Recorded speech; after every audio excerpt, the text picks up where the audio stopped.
ዛሬ ብልጽግና በዚህ ይበጠራል።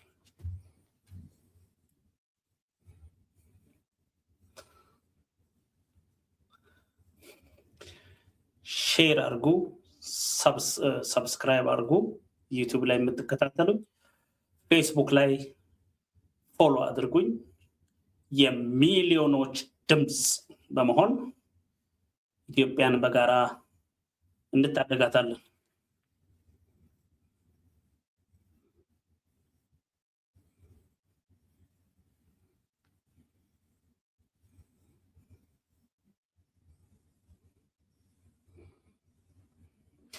ከፊታችን ወሳኝ 3 ወራት፣ እነዚህ 3 ወራት የኢትዮጵያን ሕዝብ ከሰቆቃ የምንታደግበት፣ የጦርና ጦረኝነት አክትሞ ዴሞክራሲያዊ ስርዓት ግንባታ ጅማሮ ይፋ የሚሆንበት፣ ሕዝብ የስልጣን ባለቤት የሚሆንበት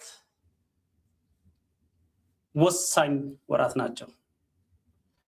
እነዚህ ወራት የሁላችንም የድል ፍንጣቂ የብርሃን ጮራ የምናይበት፣ እጅግ የተወሳሰቡ የኢትዮጵያ ችግሮች በሁላችን ተሳትፎና ውይይት መፍትሄ የሚያገኙባቸው ወሳኝ ወራት። እነዚህን ወራት እንዴት ነው የምታዩት? ሐሳባችሁን አካፍሉ። ውረድ ውረድ ውረድ!